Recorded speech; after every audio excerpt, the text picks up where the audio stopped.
Welcome, viewer. You are about to enter a world captured not in motion, but in the haunting stillness of images and text. The content you will soon witness was originally assembled in the late 1990s, around 1998 or 1999, crafted by unknown individuals with unclear motives. These presentations, stored on VHS tapes, were discovered in a forgotten storage room of the Merritt Island Library. As the self-appointed historian and caretaker of these enigmatic records, I have digitized this material for public viewing. The chilling story they tell, known as The Curious Case of Imaginary Ernie, comprises several parts, each unraveling pieces of a disturbing mystery rooted in the early 1990s. Incorporating still images, text, evocative music, and occasional clips from actual events, each episode delves deeper into the bizarre phenomena surrounding Imaginary Ernie. This series not only reflects a bygone era, but invites you to ponder the eerie, unexplained events that have lingered without resolution. Prepare to explore a reality where eerie silence speaks louder than words. The story of Ernie's children begins now.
As we reach the end of tape 1, remember, this is merely the opening chapter.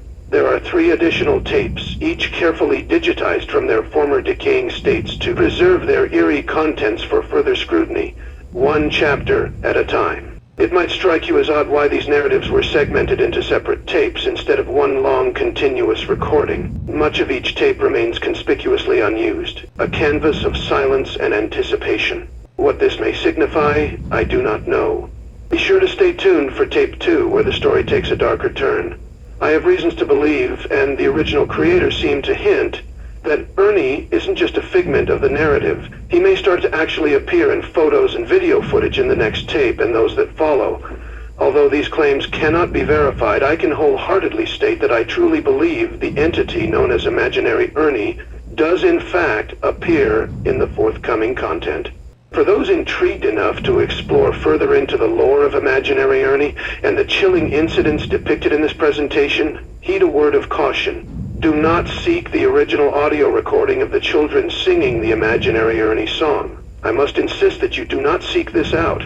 As you may have noticed, I've interspersed digital beeps within this video to interrupt the potentially hazardous frequencies of the original audio. This precaution is not without reason. The implications of hearing the unaltered song might be dire. Stay alert and prepare for what is yet to unfold. I am unsure if the original creator of these tapes was unaware of the potential implications of listening to said audio uninterrupted, or if perhaps he was hoping for these implications intentionally. I hope to uncover answers to that question as we proceed. Thank you for watching.